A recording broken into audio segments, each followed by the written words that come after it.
Uh, This meeting is being recorded by the host or participant.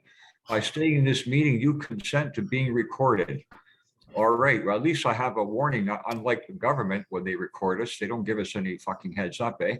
All right, yeah, yeah, okay, this is good.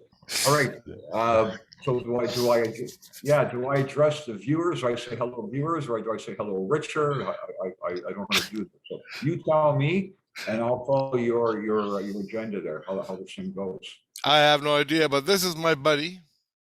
This is my buddy from Windsor, Ontario, back in the day on Vera Street. Back in the day, yeah. Back in the day, yeah. Yeah.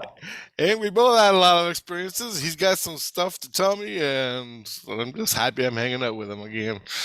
Yeah. Okay. So, Take it away. viewers, yeah, I know you've got a number of viewers that are interested in spiritual things, what they call paranormal activity. Yeah. I just want to let everybody know. I became a convert to this kind of paranormal activity once I met Richard. And I had some very personal experiences with activities that can't really be explained in a normal fashion. And kind of like a spoiler alert here, I used to laugh at people who thought they saw ghosts and things like this. But I quickly changed after a number of events. So I just want to run through this. Yeah, I know, it's unbelievable stuff. So I guess we'll start with the second cup, right? So that's why I met Richard originally. Richard and the two Dons and the girl who was an Inuit. I can't remember her name now. Dita. Dita. Yeah, Dita was there, and Wolf and Marianne, the owners, and so on. So I kind of met everybody there. The second cup was located downtown. I used to tutor downtown, so I was always in the area. Buy coffee there, or later on at the Eclectic Cafe, a couple blocks away. I used to sing at the second cup on Saturday nights, or Friday nights, I guess it was, with Pete and Brad. Yeah, so we used to do a little thing there at the second cup. So I used to bring my children in, my son, my daughter, their friends. We used to all hang out there. And then I got to know Richard a little bit. And one day, Richard mentioned to me, I'm living with a couple of people, I guess in those days we used to call them scaries or goths or whatever. Yeah. So Richard would say, do you know anybody that's looking to rent a room or whatever? And I said, I've got a room, like, if you don't mind living in the basement, I've got a spare room in the basement. My kids got the bedrooms, but it's a 2-bedroom house.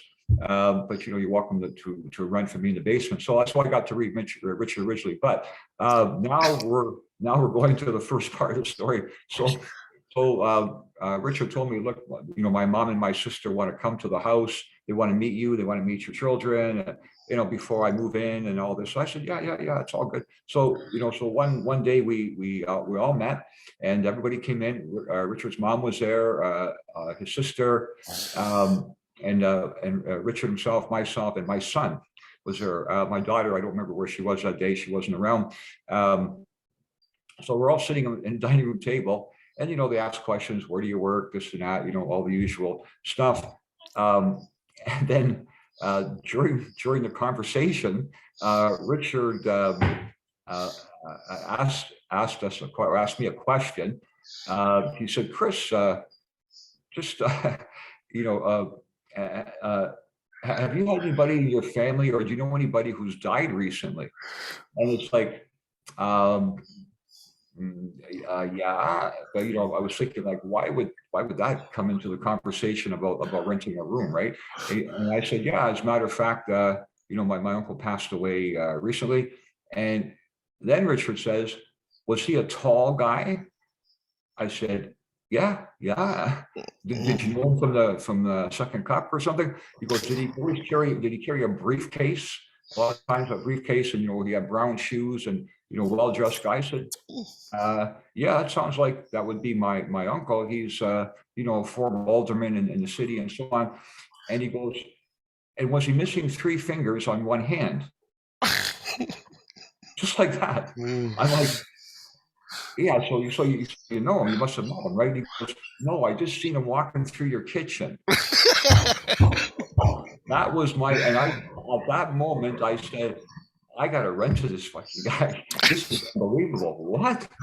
Like, I couldn't believe it. So that was, and my son, he's like, goosebumps on his arm. He's like, Dad, I don't think you should be renting this guy. And he got up. I said, Mike, relax. It's all good. It's all good. So that was my like formal introduction to to Richard into this idea of paranormal activity. Right now, okay, so I ended up renting to Richard. Later, his friend Glenn came over, and I think maybe even your sister rented from me, or I'm pretty sure. You, Dawn, yeah, I think so. I don't No, remember. me and Glenn did. Just you and Glenn. Okay, I don't remember all the details, but yeah. And by the way, I didn't charge him a lot of money, so yeah, Yeah. I wasn't one of those slum landlord guys. That was $50 a month, I think.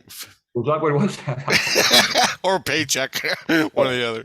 Well, for me, it was like, that's like grocery money, right? Or cigarette money or something. I didn't really, I just, the original idea was, I knew Richard as a customer, and like I said, I used to sing there, and the guy always treated me good, and he always played with everybody, always upbeat, so, just a good guy to have, around and, help the guy out, right? So, but then when this, this happened, that formal introduction thing with my uncle and so forth, saw him through the kitchen. It was like pretty bizarre, but obviously nobody could make. I mean, Richard had it down to the guy. My uncle used to carry a briefcase, always wore brown shoes, a tall guy. Missing 3 fingers on one hand because it's a story that I guess I'll just throw it in there for he had to go to work. Comes my father and my uncle. It was a big family. 11 children, I believe, originally. 7 survived, 4 died, in infancy. And then the War Measures Act was declared during World War II. And my grandfather, my uncle's father, my dad's father, he was one of the guys picked up. And so they took him to a camp. So because of that, they had to make some decisions in the family. The mother, my grandmother didn't speak any English.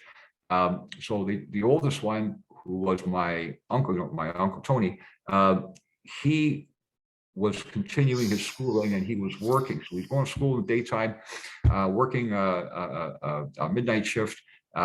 Kelsey Hayes, downtown there, near Olette and Shepherd, and it was a punch press operation, and his fingers got caught in there, and he lost 3 fingers. But credit to him, he kept going, finished his schooling, became a professor. A big engineering guy. If you ever go to Windsor, Ontario, or if you're in the area, go by the university, you'll see the big power plant there with the red artistic work there. That's my uncle. He designed that. It's still operating today. In those days, he used to actually make things that worked longer than 90 days. Yeah. And he had no parts used from China. Congratulations, Uncle Tony. Yeah. So that's kind of like the lead. So Richard did know this guy, like as far as him being connected to me or anything like this. So that was the first step. So we're in the house on Vera. And then Richard told me that he was getting visits while he was living in the basement, and I asked, "You mean people knocking at the door?" He said, "No. There's a young boy that sometimes wakes me up and taps me on the leg, and when I open my eyes, he doesn't say anything. He's just pointing to the over here like this to the right, and he's crying." So Richard thought maybe he was pointing to the house next door. Now, when I moved in there, the same weekend I moved in, that house had a fire. I'll tell you why that's connected to this in a few minutes. So he's pointing to the house was rebuilt and so forth. Richard's got, the story about this little boy tapping on the leg and pointing over to the house and crying. So I decided to do some checks, and at that time I was working for probation and parole, and we had a guy that used to work in our office, and he was shot by one of our a client. We call them clients. Yeah. He was shot, but oddly enough, from the time I had first moved in until that point, Richard told me about this little boy, I was getting mail to my address. Can I give the address here on? Is it okay to give the address or no? No, I wouldn't. Okay, because maybe people are going to go by there and bother you. Yeah. Okay, yeah. Okay, so I was getting mail. So, I put not at this address and put it back in the mailbox and so forth. But then I started to put, I noticed that the last name on that mail matched the last name of the guy who I used to work with at probation and parole. I just, this happened because Richard told me this thing, and, this guy did. And, so I started to put, this maybe, so I went to the city and I started to check more about who the people were and so forth. And I made a few phone calls, and I found out that what happened was, it's pretty bizarre. So the guy I used to work with who got shot, that guy was born in the county, Essex, Leamington, Kingsville area. And that's where his parents were at. And that boy was molested as a child. And the molester was caught and did jail time. And the family moved out of the county and of their house and so forth. They didn't want to stay in the same neighborhood with that person. He didn't get a long jail sentence. So they ended up coming to, the parents ended up coming to Windsor, and they were living in the house that I rented from them once they had left the house. And that's why the mail was coming. And the guy who molested them, molested the boy, he was living next door to my house. Yeah. And he was a fucking drug dealer, and one of his, the guys got mad. I don't know what happened, and I don't know if he killed the guy and then burned the house, or he just set the house. I'm not sure of all those details, but in any case, the guy died. The guy was convicted of molesting. That guy died in the house, whether it was from the fire or if it was murdered, I'm not sure. So now Richard tells me the story about the little boy tapping him on the leg and pointing to the house. And then I get the mail from the last name of the guy that I used to work with and so forth. So I kind of put it all together, and I figured this was, maybe your viewers can maybe follow this, maybe have another interpretation of it. But my idea is that this little boy was pointing to the house to kind of warn people about, this person in this house and so forth, or this pointing to us, something bad happened to me, from something in that house over there. So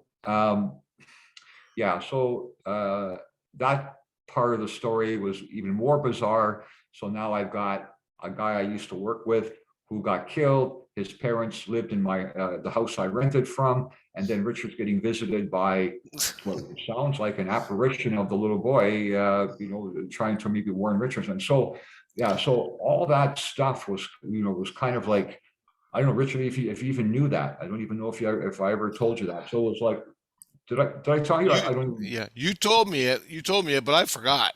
I'm remembering right now. I don't know how the fuck you forget something like that, but yeah. So I had that. So now I've got, I'm a guy that I teach math, chemistry, like English. It's like I'm kind of like I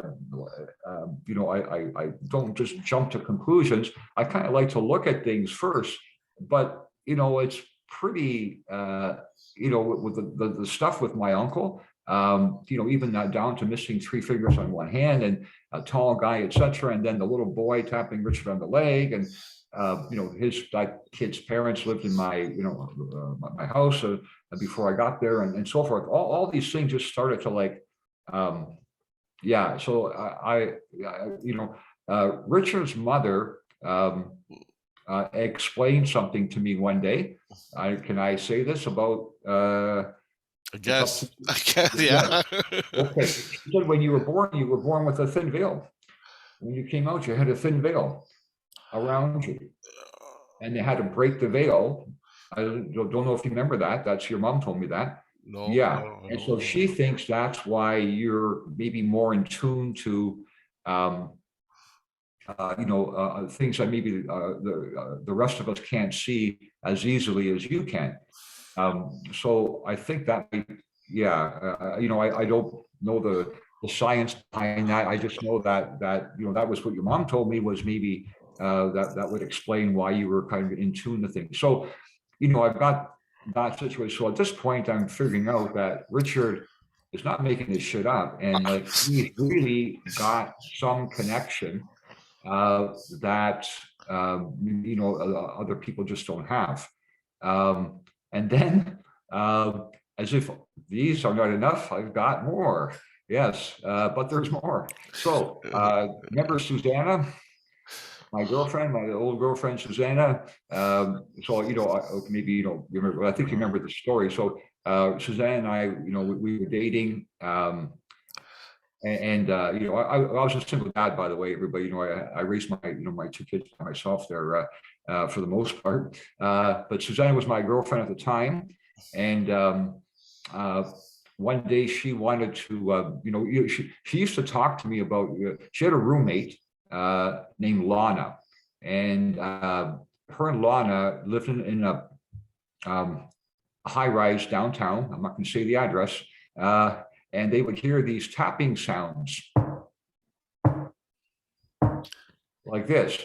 And so, I go over there to visit them, and I didn't hear anything. I just, maybe it's just like, whatever. I don't know. Maybe it's water in the pipes, or one of the other tenants or something. So, so they had the one of the workers in the building, whatever, come by to check it out. Couldn't find anything, no leaks anywhere. It was a pretty upscale apartment, like not a dive or nothing. Like security at the door, etc. So I got this brilliant idea. I said, Susanna, so why don't you cook dinner for Richard? Invite him over for dinner. You're good cooking and everything, so invite him over for dinner, and let's just see if he hears or sees anything. But I'm not saying nothing to him. You don't say nothing to him. Just invite him over and tell him that I've been with Chris now for a few years. We haven't really talked too much, so maybe just over and have. I think it will go for that. Besides, you're a good cook. Yeah, he likes to eat good food. Yeah, it's good afternoon. So Richard goes over there, and she's cooking, and they're just having casual talk. And Susanna told me, within a couple of minutes, Richard goes, yeah, so you've got something going on here. And he's kind of motioning with his hand to a certain part of the apartment.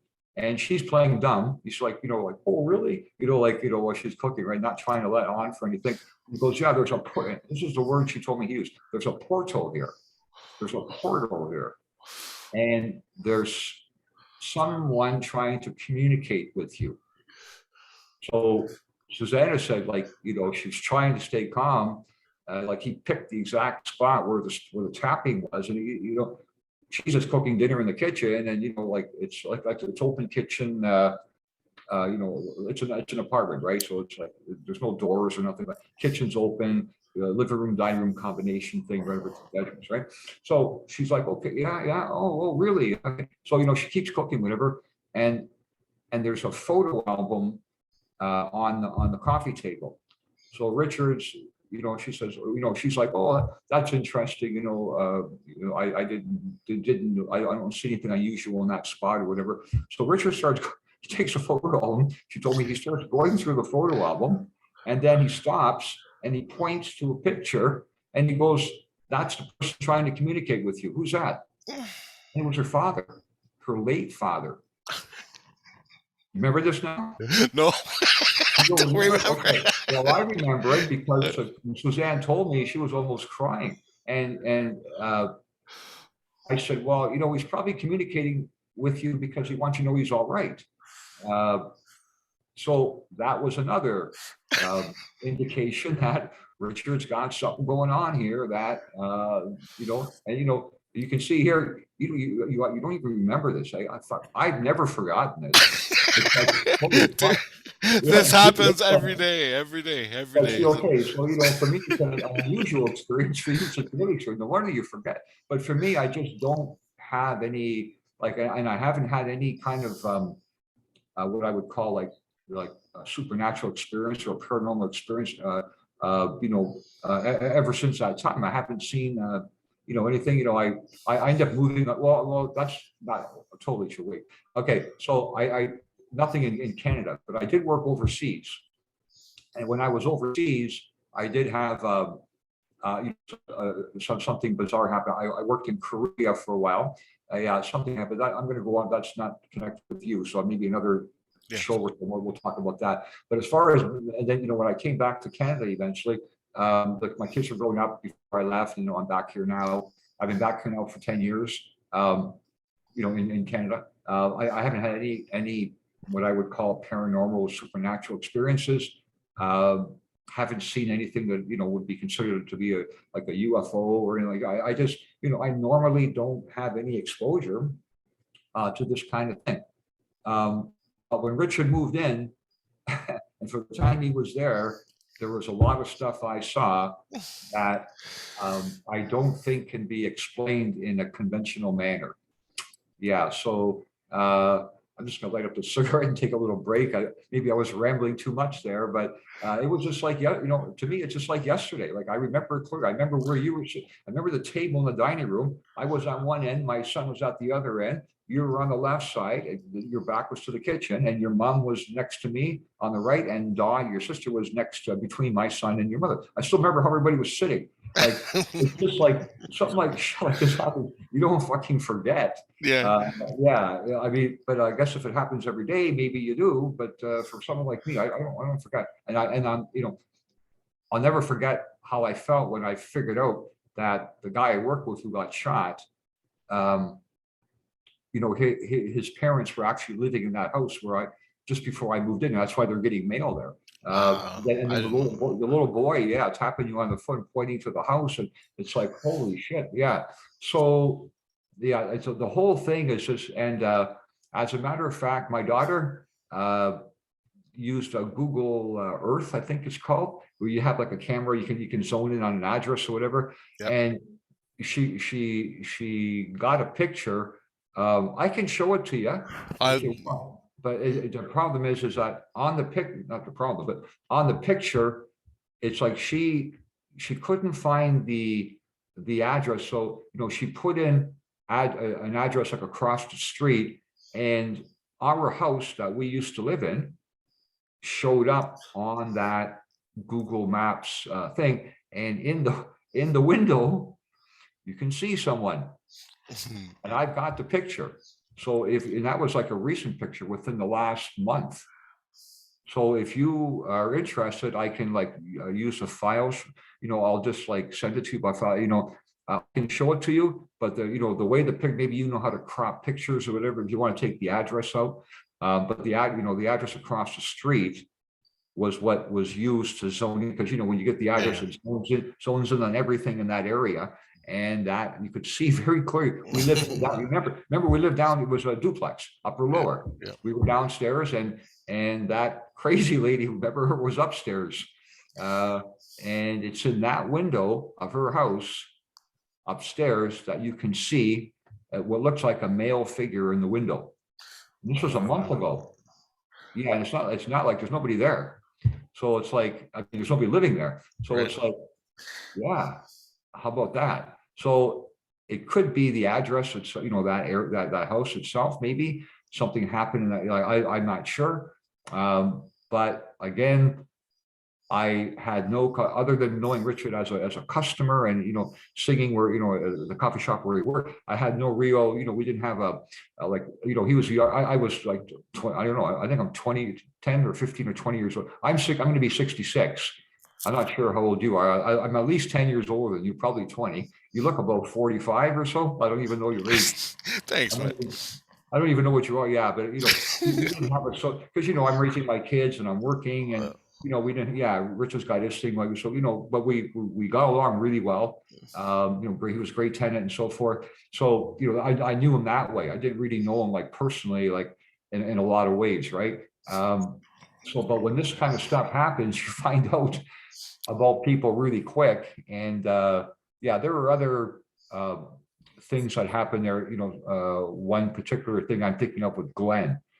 Glenn used to wear those dark purple shoes, running shoes. And I think they were probably 100 years old when he bought them. They looked like they had seen like they'd walked around the earth a few times before he bought them.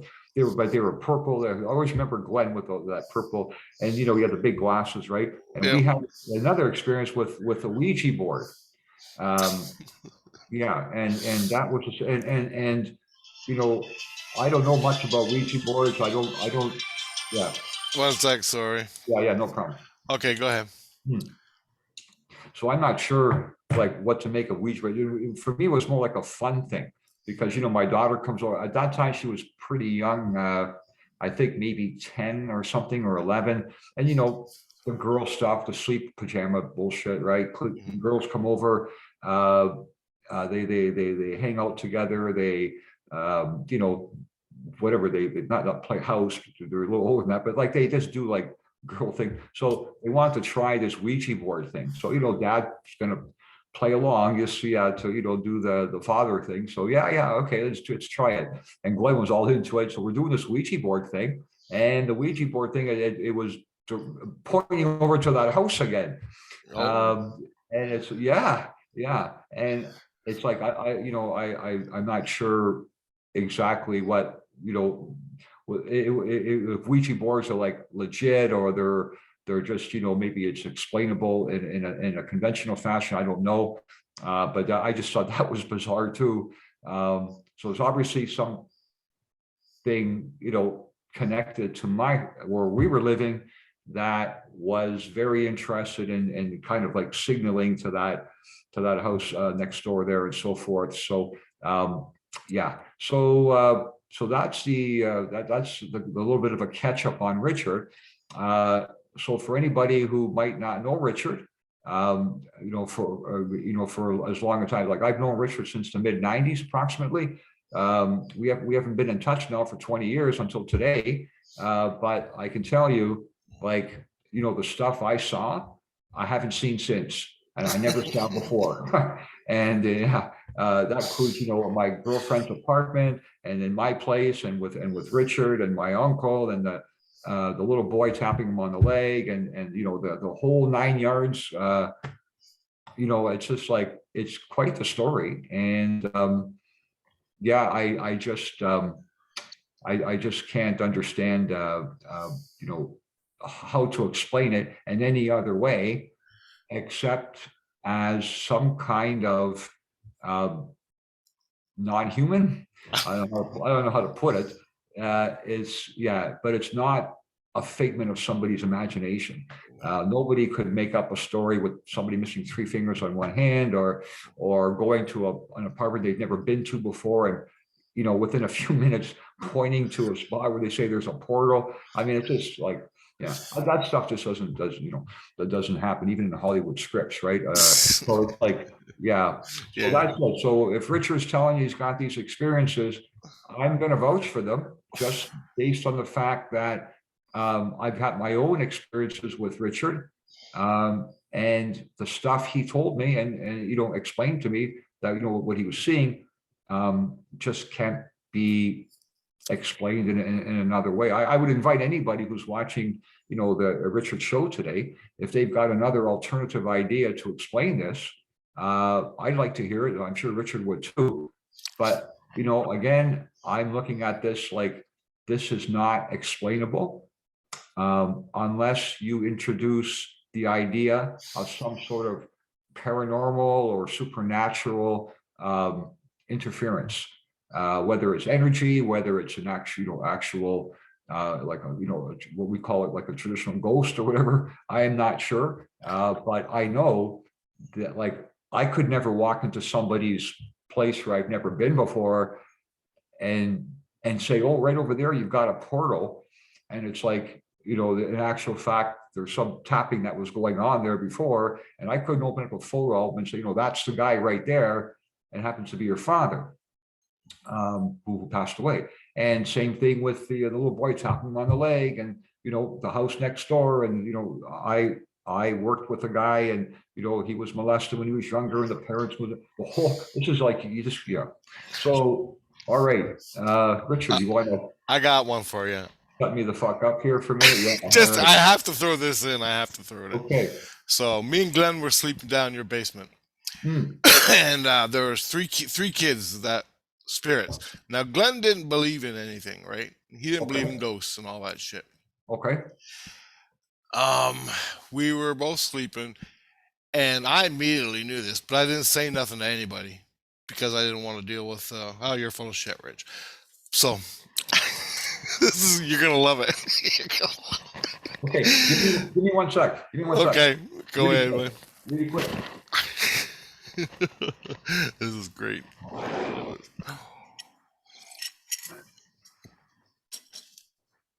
Okay. I had to open the balcony door because my wife finds out that I'm smoking in the apartment. She's going to throw me off the balcony.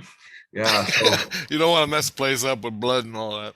Yeah, that's it. I mean, I don't know if you know, I got married last year. I didn't know that. Congratulations. Yeah, I got married. Yeah. So, yeah, but she's pretty, cleanliness and stuff, but she's at her dad's today. That's why I thought today would be a good day to do the show.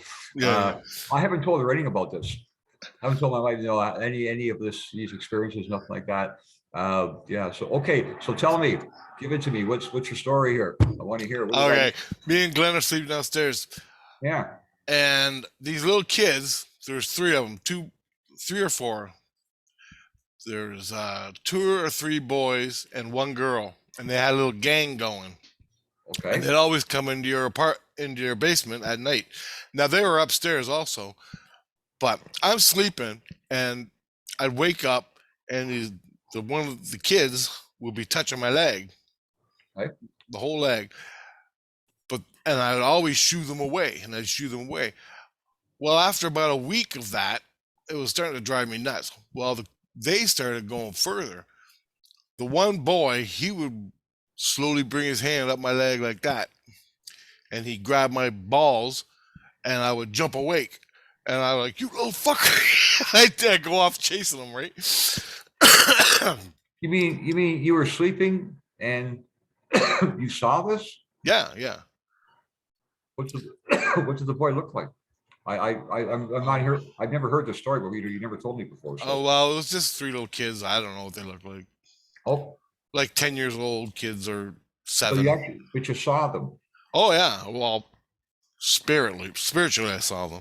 You saw some kind of like an outline or something like this, or no kids, full color, but they were like ghosts, more or less. Okay. Just like ghosts. Yeah. So they kept doing that, and they grabbed my balls. It turned to grabbing my gear and waking me up, and they'd all laugh and run away. Then I'm on edge. I'm afraid to go to sleep because I'm thinking, how am I going to get these guys off my back so I can get some sleep? Sleep on your stomach. Yeah, well, I didn't know that then. Okay. And it wouldn't have mattered anyway. Wow, that's pretty weird. Yeah. Okay. Well, I'm not done yet.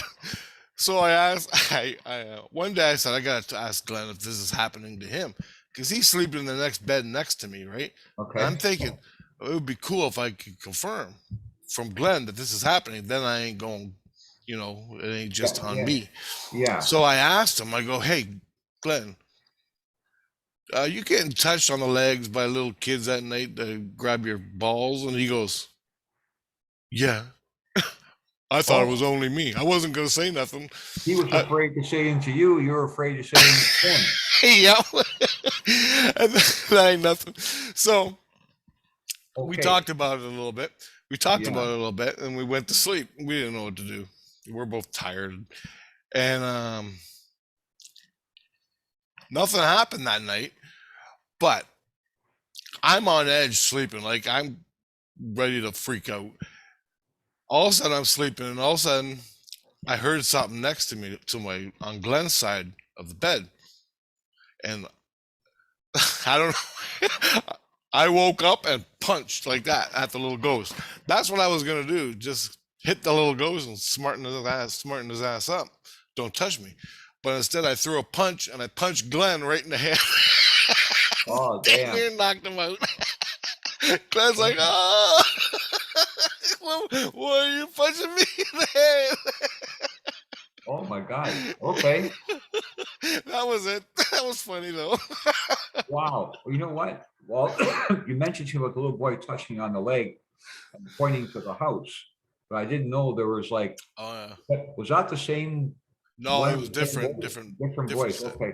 Yeah. It's just weird, because the little boy, the one you talked about, the one time you're tapping the leg, pointing to the house, and that was where, the guy that molested the guy I used to work with, he was a little boy at that time also. So it's just weird that now Well, you maybe have that they're. about touching on yeah. So maybe they're just trying to like message you the same way. I'm gonna guess. Yeah. Um, Yeah. that could have been what it was. But it's interesting. You said there was two or three boys and one girl. Now I don't know if this guy had any other victims, right? I don't know if he just molested that guy who I work with, or if he molested other. But it's just, I think maybe there's a connection there, Richard. Oh yeah. Maybe he molested, say, like you mentioned, two or three boys and a girl. So maybe that's what Yeah. was being indicated here, and that was just another way for them to kind of first, the one boy pointing to the house, and now the group of them, and one of them is grabbing your private parts. Or so I think that's probably, I'm going to guess, you know with the whole thing being considered, Mhm. that sounds like that is maybe what was that this apparition, or whatever you want to call it, was trying to signal to us. So I never heard the story till now. I guess maybe Vera was a magnet for, maybe because a guy moved in next door could be the reason why, or the kids, the guy that got molested, his parents moved into my house before I moved in. Um, it's weird how all of that just kind of got connected. I Um, know. Eh?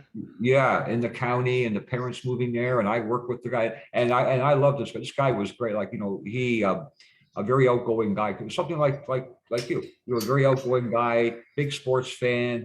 He loved the Quebec Nordiques. I don't know if you remember the hockey Oh team yeah. when they were around. Yeah, I loved Wendell. them too.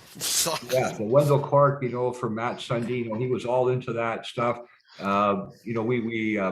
We had like a lot of good, conversations at work, and of course, we were doing clients on bail, which was, we had a supervisor before the trials, so they were out of jail pending their trials. So that's how I got to meet this guy, because we were working on some of the same cases together. Um, so yeah, that was that and, and I worked for just over a year. Then they closed up that office, and we all got laid off, right? But it's just weird how I met this guy at probation and parole, and then his father and mother moved into the house where we lived, you and I lived, before we got there. The guy next door who molested, Yeah. the boy. It's just like, I, and then my uncle, uh, being part of, the first time I met you in my house and so forth. So it's like a lot of big connections here, to something. And listen, since you left Vera, like you're living. I guess you're not living in Windsor anymore, right? My daughter No. tells me you're okay. So have you had any other experiences? Let's say, I'm not trying to be like an asshole or something, but other experiences where some apparition touched your private parts? Oh Have you had yeah. anything like? You have But had that since you yeah. left Vera? Oh yeah, yeah. But totally Okay, different people. Totally. okay, because I just think, okay, maybe there's not a connection between that, the guy I knew and maybe that, how about before you moved into Vera? Oh, I don't remember. You don't remember? Okay. No, I don't think I did because that mostly before I moved into your house, I had a lot of spiritual aspects, but I forgot them. Like spiritual things that happened. Yeah, When I moved into your house, I was at the height of my ET stuff. okay, So okay. Yeah, then, I just didn't, yeah, I yeah, always tried to put that together. And then when I saw that, that picture the other day, my daughter took Google Earth or whatever, I think it's Google Earth, Google Maps, something like that. yeah, My daughter knows all that technical stuff. I don't know. But she sent me the picture and it's pretty clear, you can zoom in on, you can see some sort of an outline of a male figure. It looks like a middle-aged, maybe 40s to 50s person. Um, like I'll send you the picture later, but like I say, if you want to share it, you're welcome to share it. But just take out the address yep. because I don't want anybody to start going up that. It's a small street in Windsor, and I don't want people to start, driving around trying to take. Hey, is this where the ghost lives, or so? Right? So yeah, so that's yeah. I just I'll never forget that experience. With you and all the stuff you saw. Yeah, it's just it really yeah it hit me like remember I was a guy that used to make fun of people that saw ghosts, right? Yeah, Uh, I used to tell you the ghost stories I had and the ET stuff. Well, mostly the ghosts, just to get a rise out of you. yeah, I you didn't care if you knew. believed or not, Yeah, but you knew I thought it was all, yeah, but yeah, I don't think it's bullshit now. I just can't explain that. It's like doubting Thomas getting converted there, right? yeah, It's like, yeah, it was quite the experience, Richard, and then Glenn also. I had one with him, and my daughter and her friends. Um, and I'll tell you one more for your viewers. They might want to hear this. This is pretty. Um, okay, so one night I worked late, and my son was over with his my son like lived at the house, and his friends were over, um, and they were like teenagers. They went to Dougal Avenue School there, not too far away from the house, and uh, when I got home, there was like I had this big bottle of glass. Well, you remember that? Yeah, of yeah. juice, whatever, in my fridge, and the thing was, what juice all over the floor. Boy, I was pissed off. I said, "You motherfuckers! You stunk up my fucking house." Yeah, and my son swore up and down, "It wasn't me, Dad. It wasn't me." I said, "What the fuck? There's nobody else here except you and your friend." But later, and I didn't know this, I found out that bottle. Uh, he really did. They weren't really horse playing and broke it. That bottle had a cut in the glass, a perfect square or circle. What did my son? Perfect square or perfect circle on the bottom of the glass. It was cut in a perfect pattern. That's not something you do when when you drop something, right? It just Right. yeah. So it was some kind of what is that poltergeist thing or whatever? Yeah. So that was I was mad because it was orange juice, I think it was, and we had to clean everything up, right? So, but yeah, it turns out my son was right and I was wrong. There was something happening there. Yeah. So did my son ever tell you about this, or did you hear about this from? He told me I was there around the day it happened, so Oh, okay, yeah. I missed it. So, yeah, and I thought they were just, because they used to play, they used to play cards there, right? They're kids, right?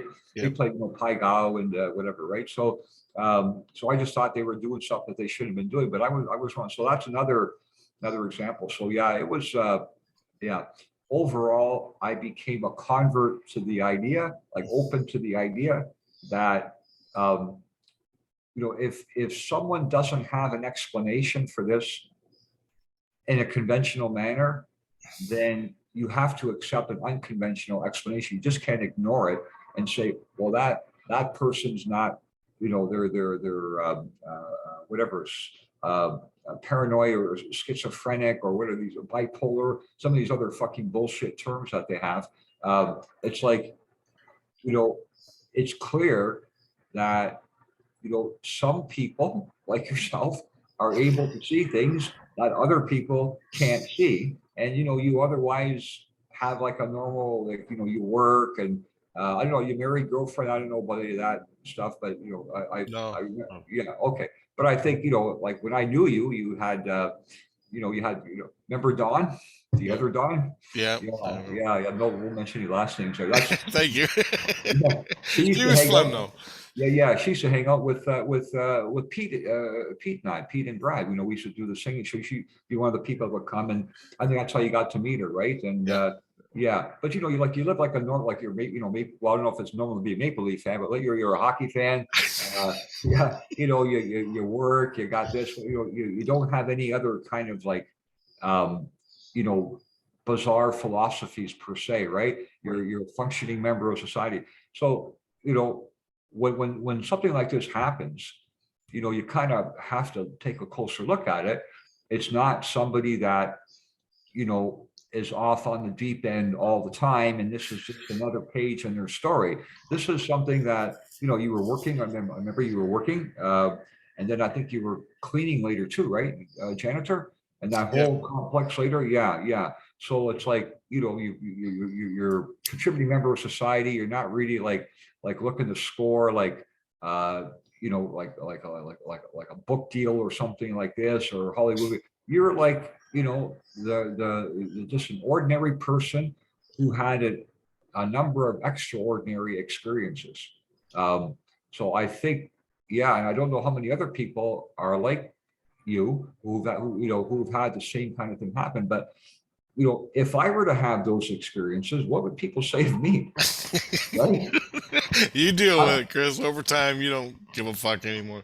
no, I don't. But I mean, it's just that, you know, like I haven't, I don't know if I could say before, I haven't had the fortune to, you know, or the good fortune to experience this other than, you know, the time that, you know, you were living at my house here. So I just, I just think there's more to the story that needs to be discussed. And I think people shouldn't be afraid if they're having these kinds of experiences.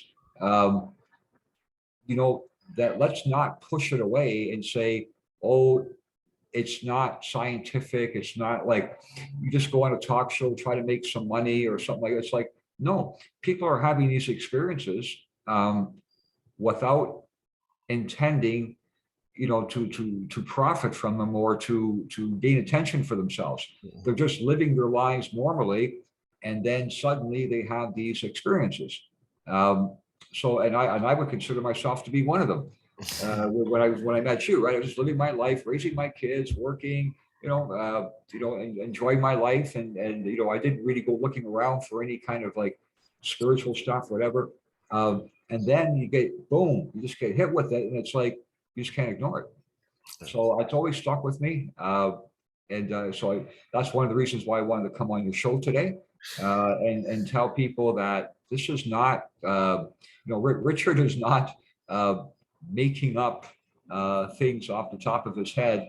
I can vouch for the fact that, you know, I could even give my name. I don't know if I'm allowed to do that on your show or not, but I just, you know, I don't want to. Yeah, Yeah, don't. I wouldn't though. you would not. Okay, yeah, I'm just gonna put Chris for. okay, okay. Yeah, I don't know how they, but I'd be willing to, you know, or if anybody has questions and they want to ask, like, you know, about some of these, events, like I'd be happy to, you know, to go over with them, answer you can read the answers on your show, or I can come back on your show and you can read the questions to me Come live. back because we got a lot to talk about yet. Yeah. I A think you know lot. that. I think right? I think my daughter might have mentioned it. Yeah. She thinks, yeah, I'm writing a book here. Yeah, but Yeah, so not on ghosts. I'm not writing a book on ghosts. So yeah, we'll talk more about it on another show. But it's been real good to catch up with you. I mean, I just you look the same. Yeah, It's good, good. gained a few pounds. Yeah, I yeah. would say that again. Other than that, look the same face, same disposition. That's pretty same maple leaf stuff going on there. I don't know how they're going to do this year. They were still up and down. Yeah, people. I think a lot of people like to see them. At least get to the final four. Maybe, yeah. Just don't get knocked out in the first round I again. know, right? Yeah, I think a lot of people they're like so. Yeah, these days we're trying. So I'm retired. Officially I retired last year. Got married last year. I'm trying to sort through all the paperwork now. I'm getting, yeah, there's, tax time is coming soon. Yeah, so I got a few things. I do all my taxes. H&R Block does all my taxes. So you don't have to worry about any of this nonsense. But yeah, so but I got other paperwork. I got to, because when you get married, you can, your wife and yourself, you file a joint tax return. And my wife's not Canadian. So yeah, there's some paperwork stuff we got to work out here. And then the date we got married, and from January 1st until the day we got married, that's one tax bracket. And then when we got married, yeah, I know it's the same. So I got to sort through that. So I'm just gathering up all the paperwork for that now. But I want to take time away from it to come on the show because I thought it was important to let people know that I can vouch for at least some of these experiences that Richard, is telling you that he had, because I had, he told me about them, and I was actually there, with the thing with my uncle in the kitchen, and then the little boy in the house and pointing, the whole, and I mean, like I worked with that guy. I mean, I worked with that guy who got killed, and as a little boy, he got molested. His parents moved it, but holy fuck, like this is not. You really think it's kind of like you're kind of getting like pushed in a certain direction. It's like, listen, you dumb fuck, take a look. It's like somebody's kind of doing that. Yeah, and it did that with me. They said, you better take a closer look here, Mr. Chris, because yeah, we're trying to tell you something here. So I got the message. So yeah, Awesome. I became a convert. So now when I hear things like this from other people, yourself and other people, I approach it with a grain of salt. You gotta kind Yeah. of look at their circumstances and all that stuff. But I just don't dismiss it outright like I used to. No, no, no. I've seen that time on Vera that maybe consider all possibilities right from the get-go. Could be a natural explanation, could be a misinterpretation, it could be some other kind of paranormal event, and they all have equal weight. Then you go through and you try to figure out which one is which, but you just don't dismiss it outright, Right. or shoot the messenger, which is the favorite thing to do nowadays. I can't argue with you, so I'm just going to try to discredit you. Yeah. Yeah. Discredit you personally because I can't argue with you logically. There's a lot of that bullshit that goes on in society too, right? So we live in interesting times, but I hope to come on your show again. And I Great. hope, yeah. And like I say, if anybody's got any questions, any of your viewers about this segment today, like give them to Richard. And I mean, it should tell you something that Yeah. he doesn't remember most of this. I can't believe it. Like for me, it's like the seminal moment, probably one of the seminal moments of my life. It's like to have this experience. And Richard's like, yeah, what day was that one? What was that? Because he hasn't happened so often. So yeah, that's pretty funny. That's really funny. So yeah, I hope my daughter watches the show. She's probably gonna get a good laugh out of it. How about Glenn? Where is she at here? What's he doing? Glenn's in what the hell is it? Alberta, I think. Okay, what's going on? Is he? I'll send him the video. Yeah, send the video and have him maybe Comment. maybe we can do a three-way. Yeah. He might even have some of his own experiences on Vera that I don't know about, right? Well, Like I didn't knock his teeth out that night. So, but he'll remember that experience. Yeah. But I mean, like, you mentioned, yeah. I don't think that's funny. You're laughing. I'm like, holy fuck, you guy just sucker punched me. It's okay. I think maybe Glenn had experiences there too.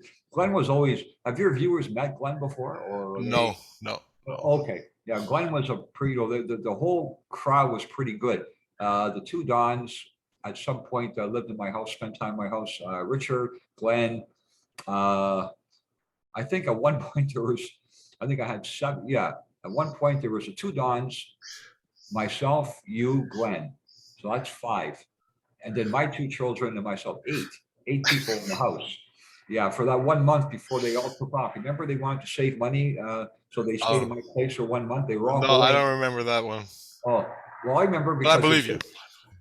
the day they left, we all, Wolf and Marianne from the second cup, we all went to the bus station.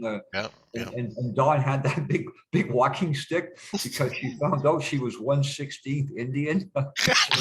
So, you remember that? She did some kind of ancestry.com thing or whatever and figured out she's got some native relative or Aboriginal relative. So I'm 1/16th native. She warned me. So she had this stick and these.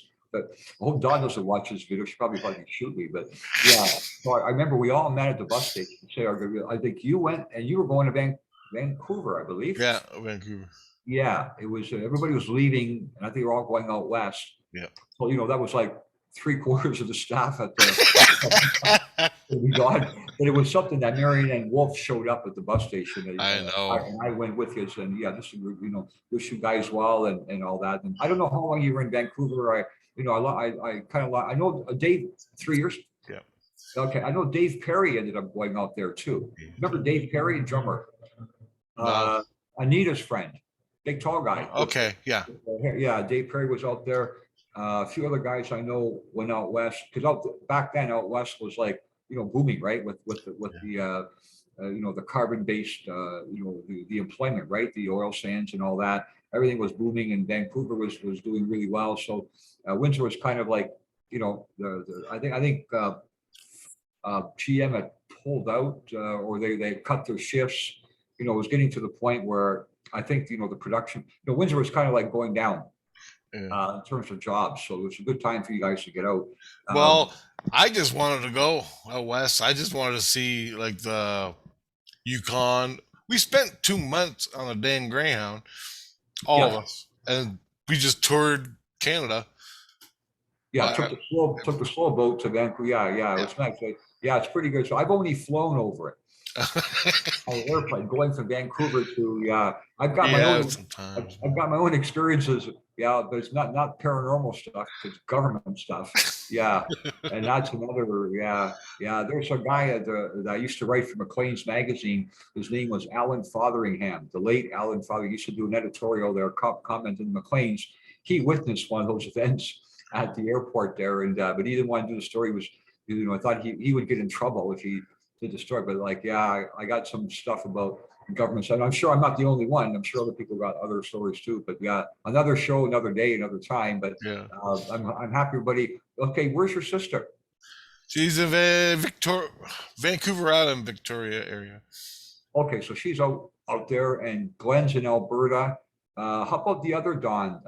Don, the 1/16th Indian Don. Vancouver, last I heard. She's out. Okay, she's out there. Didn't even get married, have kids, anything like that? No. No, they. Oh, my sister did. Oh, good. Congratulations. Two kids. Yeah. Oh, she got two. Good. Tell her. Her husband is fucking cool. Good. Guy. Yeah. Tell your sister I said hi and congratulations. 2 kids. That's very good. Okay, so that's Don, Glenn. Dita. They didn't. Anybody else from that? Dita, I haven't heard from Dita at all. Well, she's living in Vancouver area, and her mom passed away. You remember her mom? I do. I do. Yeah. Well, I just knew her from the second cup. Yeah, I know. I knew her from the second cup. But the thing about Dita, I don't want, maybe I shouldn't say this on your show, but I always got the impression, like I liked that, she was really pretty, nice looking, pleasant that, but I always got the suspicion because I was a white Christian guy, I was not to be trusted. You know, it was like, No, your interpretation was right on a certain was it level. right? Okay. So I wasn't sure if it was me or okay. So I didn't really understand that. Yeah. Because I just didn't really, remember my girlfriend for a number of years, Anita, she was a black girl. And then, before that, it was Suzanne, she was, dark skinned also. So like, and of course I blonde bloods, pretty woman doesn't really matter, right? About, yeah. So back in those days. Yeah. But I just didn't understand this, like this anti, like white Christian thing. I just didn't get it. Like I still don't. But it seems to be like like a predominant part of our society, and it's unfortunate Yep. um, because it would be great to we're talking about spiritual things, and um, I think Native people have a tradition of following spiritual things a lot longer than Christian people do. Basically Christianity started 2000, approximately 2000 years ago, but some of these native stories and cultures and understandings go back double that. Oh yeah. Well, for Yeah, me, for me and Dita and her mom, yeah. I had to go through a series of tests just to be fucking talked to. So, and There I you passed go. them all golden colors. It was Okay, beautiful. there you go. Congratulations. Yeah, I never understood that. I never Yeah. understood. Yeah, I still don't. I know. I get I it. look at people. Yeah, I mean, I just look at people like like you can buy strawberry ice cream, vanilla ice cream, blueberry. It's like still ice cream. Different tastes, different flavors, but it's still ice cream. It's the same thing with people. It doesn't really matter about any of that, right? But I always had that, and it's too bad because uh, Dita was the only one that kind of made me feel a little bit uncomfortable there. Everybody else, all the other staff people were Yeah. just great. Wolf was a little bit of a, but he was okay. But Wolf was a Yeah. little bit of one of those, yeah, one of those kind of, yeah, like, but it didn't take long to, You could pass the test by yeah, yeah, association. yeah, yeah, yeah. It wouldn't Oh, take. you know Daryl? Oh, you're okay then. I remember one night I was singing. We Pete and I remember Pete. He's playing guitar. He said, "Why don't we do a different Doors song? Because we used to do People Are Strange." Right? And he said, "Let's do a different Doors song." So I said, "Let's try the end." The end by the Doors. And there's one line in that song that goes, "Mother, I want to," and "Father, I want to." Yeah, "Mother, I want to." You know, yeah, I don't want to say it on your show, but Okay. yeah, and Father, the old Greek tragedy thing, right? Oedipus Rex, right? So let's just try this. It's a long song, and let's try it. So we tried it, and Wolf, he knew the song, and he was like casually like cleaning the cups and everything, and pretending like. And then when we got to near that part, he stopped, and he looked, and he went, "Don't you dare." Like, please don't say it. So he knew, and so out of respect for Wolf, I didn't mouth those words, but yeah, but Wolf was all right, but Yeah, that's cool. yeah, but there it was a great group there, and it was a pretty good turnout. Friday, Saturday nights, pretty good turnout. Lots of people hang out like all over the, you could smoke back then, right, in the coffee shops, and really and the people could just hang out and be themselves, and it was all kinds. It was goths and long hairs and guys on motorcycles and tattoos and gays. It was all, my house was open to all of them. I remember we used to have like singing session, come back to my place and do singing sessions till 4 in the morning, right? It was just a lot of fun. It was a fun time. Yeah. Uh, It was and the we, best part of my life. yeah, probably the best part. Yeah, Grace, I have to say. And now it's like, that kind of thing's gone. I don't think we'll ever get that back. But you can't, doesn't mean you can't learn from it, and you don't want to forget it. And, you use that when you look at things today. That's your kind of like your baseline. Yeah. How was it then? And, there are people trying to change things now. Maybe they're not even aware of what it was like back then. And so now they're trying to change just for the sake of change. And of course, the go-to thing is, all the people that see spirit, things like this, they're not scientific. And the big thing is to be scientific, right? Yeah. Well, I teach chemistry, I teach math, I teach some physics, and I can tell you, like, science doesn't have a lot of answers.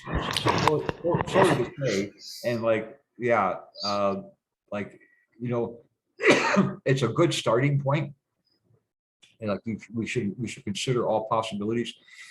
But the problem with science per se, trying to take a closer look at what we consider to be paranormal stuff, the problem with science looking at that is that right off the bat, they don't apply the same. They don't apply the same principles to paranormal stuff as they do to three-dimensional physical stuff. So if somebody says that they're having a paranormal experience, they don't bring all their machines in and try to check to see if there's energy levels that are out of whack or whatever. They don't do that. They just immediately dismiss it and don't even bother to investigate. But if you're searching for extraterrestrial life, like you claim to be, and you've got people with experiences here that may very well be attempts of at communication by extraterrestrials, why would you turn your back on it? Why do you have a big fucking radar or radio dish pointing to some fucking point in the galaxy that you're never going to fucking get to?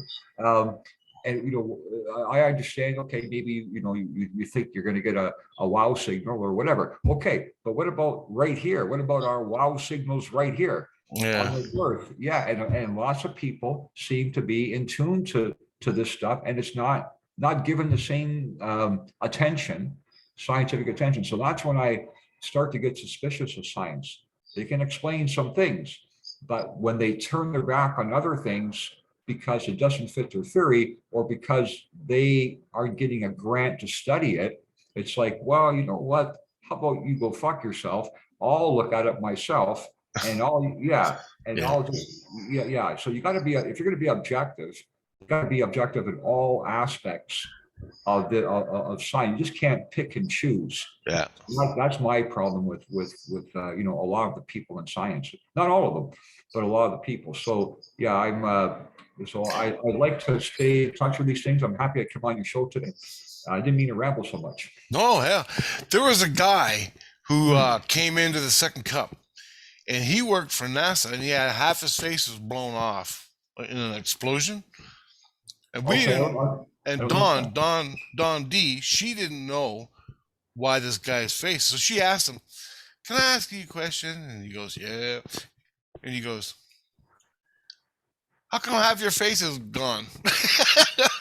And he goes, "Well, I used to work at NASA, and we were doing an experiment, and it blew up in my face." And she goes, "Oh, okay." A couple of days later, she goes, "Hey." She goes, "Can I ask you something?" And the guy goes, "Okay." Again? Again. Okay. She goes, "Is there such thing as extraterrestrials?" And the guy's to stop and goes, he said something to the effect of,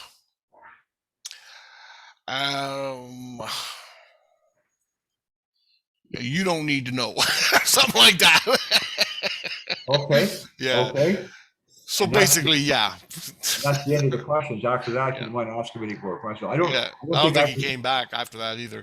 Yeah, I don't ever remember. I don't remember seeing that guy. Yeah, but I've had, I've had enough. I've seen enough. Well, I'm writing a book, right? I should. That's later though. I'm not coming on your show. The book's I'm only on. All the research is done. Everything's done. I just had to put it together to a book form. And so, I'm only on chapter 2. So I got too many other things on the go right now.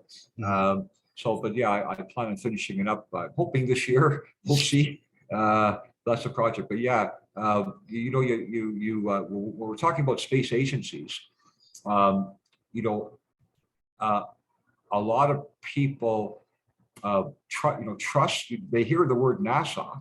Or ESA, right? Or European Space Agency. They hear those and they automatically think, okay, this is like the top of the level of our knowledge, scientific knowledge, technology. Yeah. But if people knew the real picture behind NASA, they might, not always scientifically accurate, might just be a good alternative um, log form for the short-term NASA. Never a straight answer. Yeah, never a straight answer. That always has to be out there. So there's something to this because um, I a lot of the reports from NASA were confidential, but now they're out. After 50 years or 75 years, some of them they come out to the public realm, and I see some stuff in those reports, and it's like, well, how come? Instead of talking about Black Lives Matter tearing down some statue somewhere, how come this wasn't on the front page of some newspaper? Well, yeah, I'll tell you some of the, in my book, I'm going to put some of it, but it's like, the perspective has a lot to do with how with what the public knows. So NASA hiding things or not hiding them is one thing, but the media doing the same is something else. Yeah. And so we got like a double whammy kind of thing we're trying to fight up against, right? So for people who are looking to understand the world more, we kind of have to do it despite them rather than with their help. Do it yourself. What was that? Yeah. Do it yourself. Do it yourself, but you got to be, you still use, the scientific method, right? You still want to be objective, and what are the supposed to be the baselines for scientific understanding is, number one, you have a theory, number two, you have observation, number three, you have a conclusion. And all three of those have to be connected. You start with what you think is the answer, then you make observations, and your conclusion kind of confirms what your theory was. So they work back and forth with each other. But when you look at stuff that, just the fact that the moon exists in our sky has no scientific explanation. Never mind other things associated with the moon, which I'm sure your viewers not are aware of. Just the fact that the moon exists in the sky, in its location, with its size, with its parameter, the rotation period, and so forth, that cannot be explained as natural occurrence. Right, yeah, and then you can get to the rest. Yeah, the UFOs and the strange things that have been seen on the moon. Just the fact that the moon exists, and it's like there's just no way this could happen. There's no way. Know. Yeah, don't you need rotation to have a gravitational pull to keep it in like you don't. No, in theory, okay. So in theory, anything with mass has a gravitational attraction. Okay. Well, it can be like this lighter's not. Well, I mean, the Earth is rotating, and it's in my hand. Yeah. Okay, but like in space, this thing we're in space, whatever. Yeah. So if it has mass, it has gravitational pull. So it can exert a gravitational force because it has mass, and it can receive a gravitational force because it has mass. So yeah, rotation is is one aspect to it, but the basic understanding in science, I mean, like the traditional textbook view is that, the rotation period of an object is not connected to its revolutionary period around. So if something is, for example, if the Earth is rotating around, Earth's rotating around the sun, right. The rotation period, 24 and a quarter hours or each day, right? The rotation period of the Earth as it's going around the sun 365 days, whatever, right. Those two aren't connected. There's no connection. For example, Saturn has a much, the planet Saturn has a much quicker rotation. It's further away. It doesn't depend on the size or the radius. There's not really a connect, but this is, in the textbooks that the size of something is not connected to its rotation period or its revolutionary period, and that the rotation period is not connected to and vice versa. They're not connected to each other. That's in the fucking textbook. When you look at the solar system and you see the arrangement, then you see Well, how about that? That the the sizes of the planets, the different ratios between their sizes exactly matches the different ratios between the rotation periods. Wow, how did that fucking happen? So something come out of the popcorn box there, yeah, because this is not supposed to be connected, yet they are. And the beauty of it is, for I'm sure some of your viewers at least know this, like, the order, the traditional order of the planets, right? Mercury, Yep. Venus, Earth, okay, etc. Ending with Pluto. Some people argue Pluto's not a planet, whatever. But normal, these 9 objects. But every 273 years, I think it is, Pluto's orbit so elliptical that actually Neptune is the furthest planet out, and Pluto would become number 8. But for a short period, because of the rotation, of the revolution period. So because it's got an elongated orbit.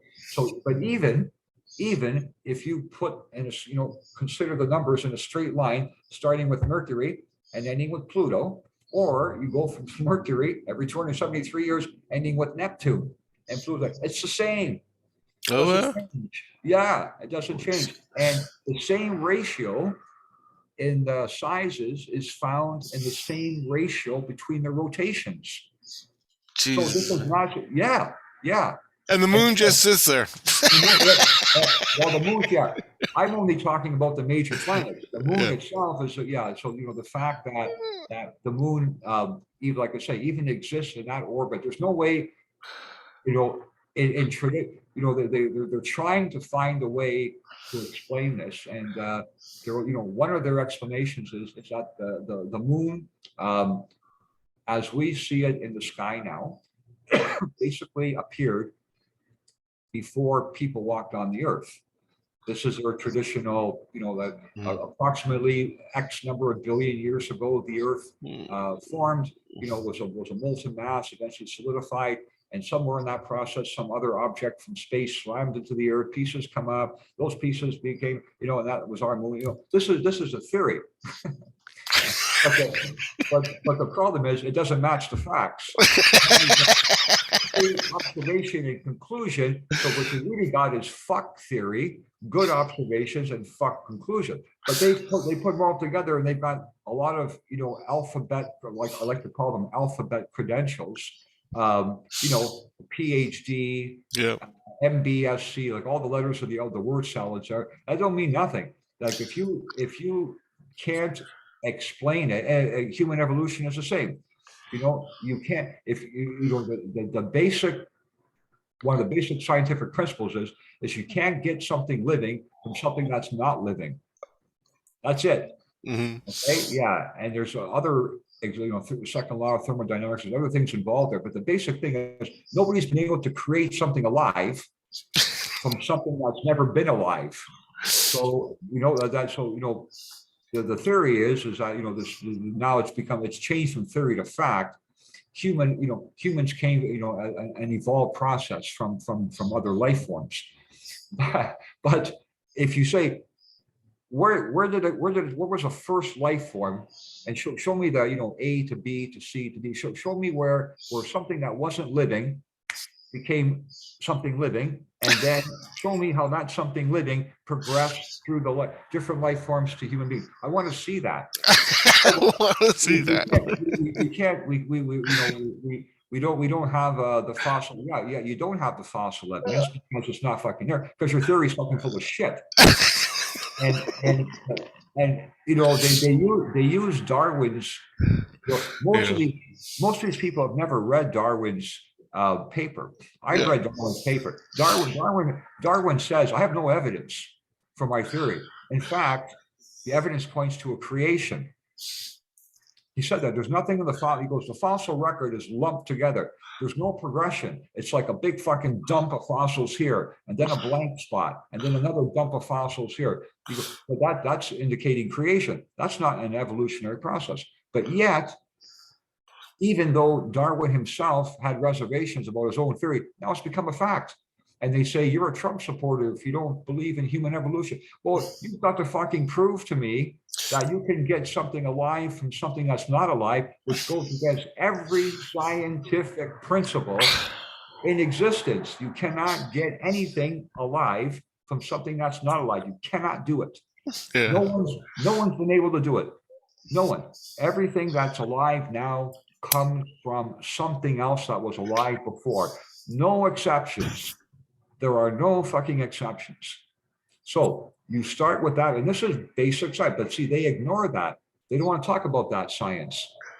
That's what what are you, a right-wing, whatever, MAGA hat wearing? It all comes down to fucking politics, doesn't it? It's got nothing to do with it. It's like, sure, yeah. If and for any viewers who want to, let me like put it like right to them, right up the spot.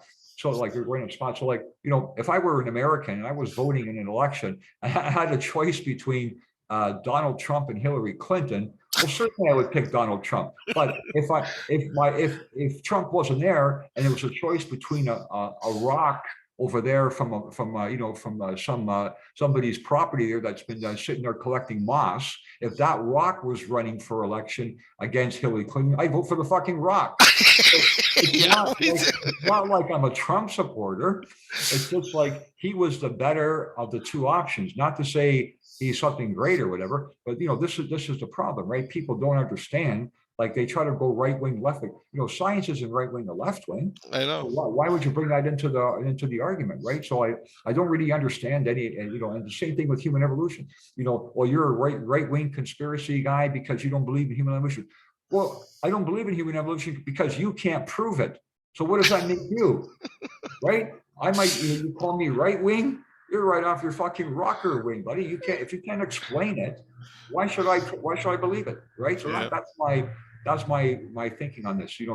They expect others to follow. That's not scientific. That's not scientific. Okay, but you don't follow the same science that you're claiming we should follow, and we aren't following. That's what you claim.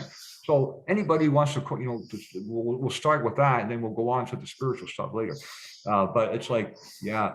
So it's going to be a good book. Yeah, fucking good book when I'm done. And you'll have it on here. I'll do it. Yeah. We'll do interviews. Yeah, and I'd love to have. Oh boy, if you could get somebody like from the somebody who opposing side or whatever, somebody who thinks that human evolution is a fact. I'd love to have that motherfucker on the show. Man or woman, whatever, or group. It's easy to dispel this stuff. This is just not. So when we talk about the moon being in orbit, in and of itself is not explainable by the science that we know. So are people. It's the same thing. The fact that people exist is not explainable by science, unless you interject the idea of a creation, whether it's by a god, whether it's by another intelligent, whatever it is. But the fact that people exist is strike one against the scientific, the accepted scientific belief. The fact that human beings exist, strike one. The fact that the moon's in the sky and can't be explained scientifically, that's strike two. And then strike three would be the fact that they're afraid to discuss either of those. So it's like, you're out, get the fuck NASA. Out. Yeah. We're afraid to explain it, so we're gonna make up all this bullshit. As much as I love NASA,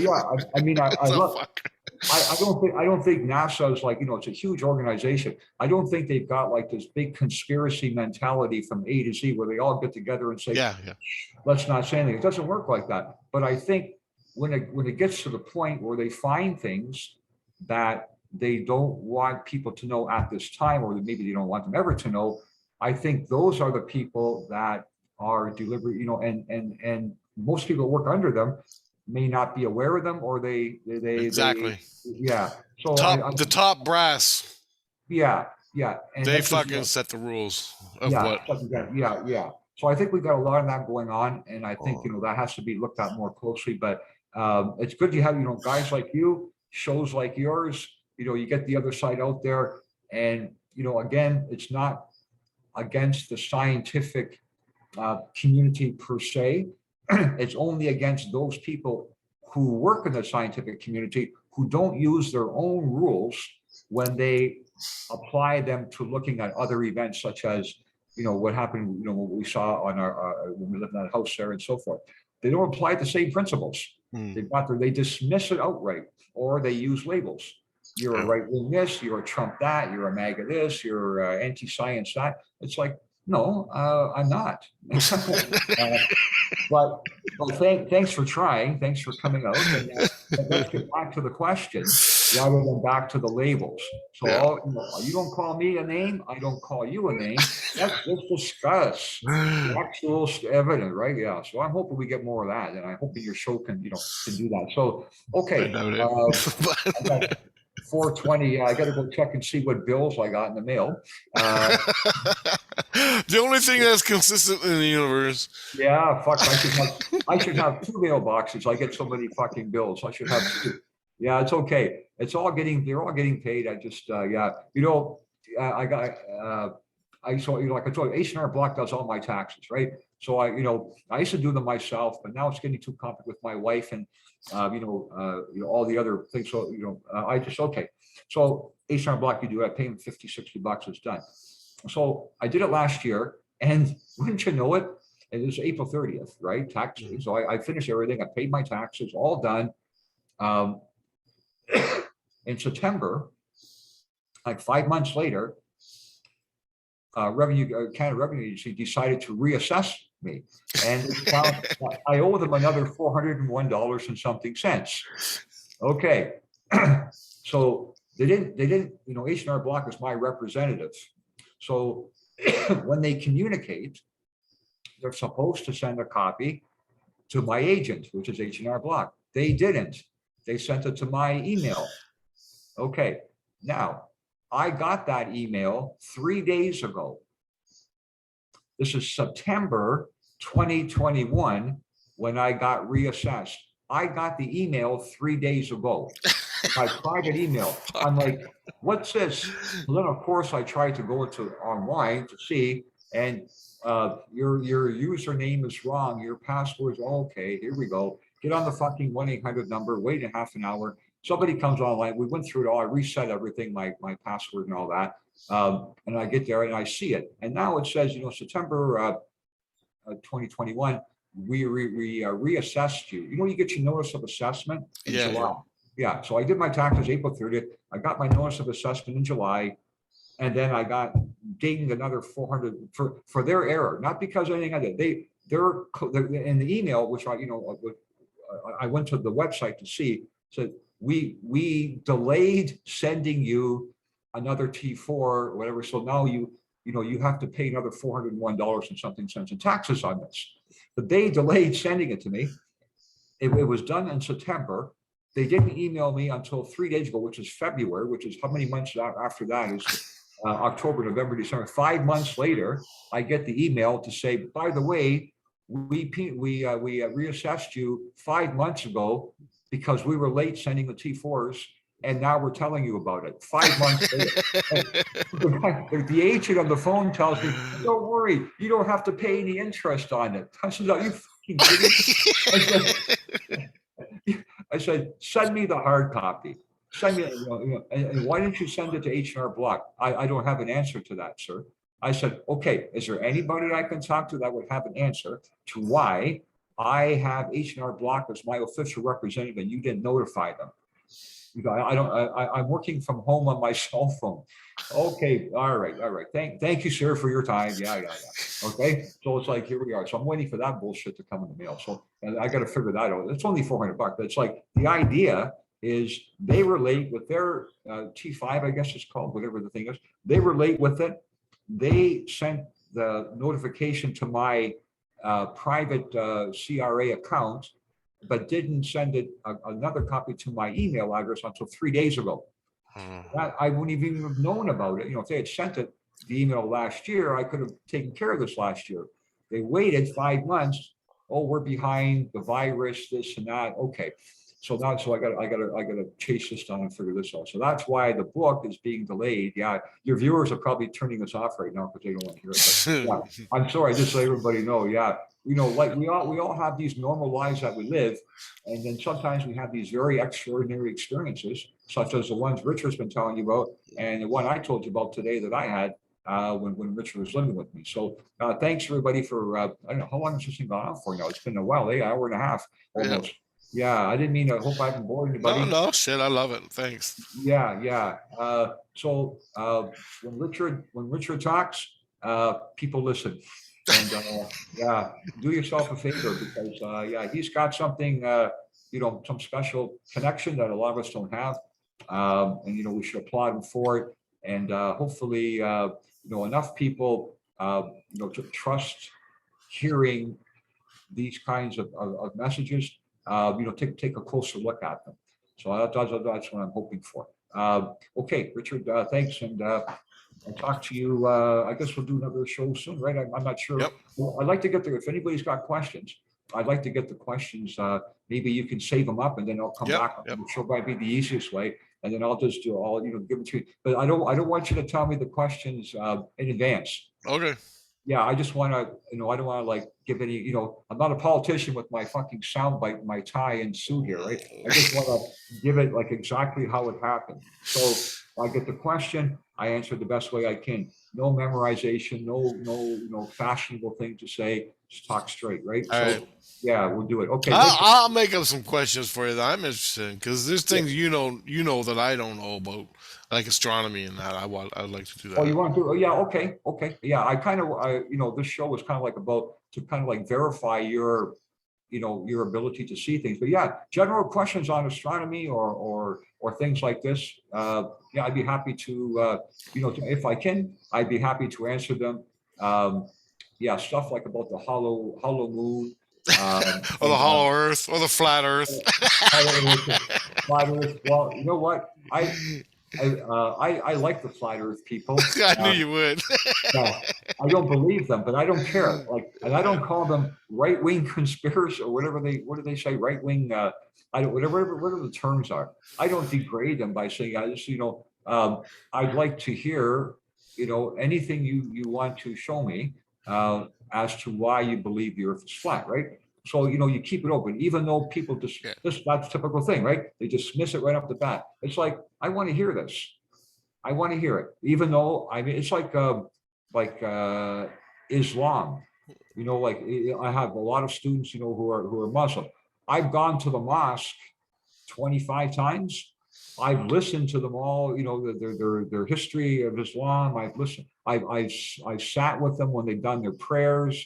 The whole thing. I said, do I believe any of it? No, but I'm going to respect it, and I'm not going to dismiss it outright. And I'd like them to tell me why. I mean, one evening I sat down with the imam here in one of the mosques here in South Windsor, and it was a full house because everybody knew that this was coming. Ooh, yeah, so all my students told everybody, all their parents came, but of course, the men sit on one side, the women sit on the other side. That's all right. That's good. So we had this question and answer thing, back and forth, and it was very enlightening and wasn't insulting at all.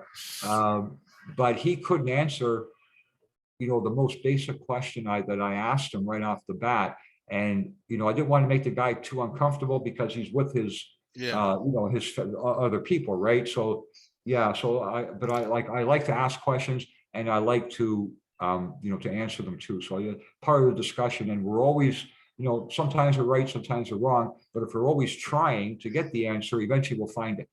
But one way not to get the right answer is to dismiss something right off the bat. That can't be true. That can't be so. That's just no. That doesn't work like that. So yeah. So I hope people pay attention. And yeah, Richard, a lot of fun. Is that your play? Are you doing the show out of your home here or what? My apartment. Your apartment, yeah, good. Yeah. Okay, yeah, looks good. Okay, yeah, I got.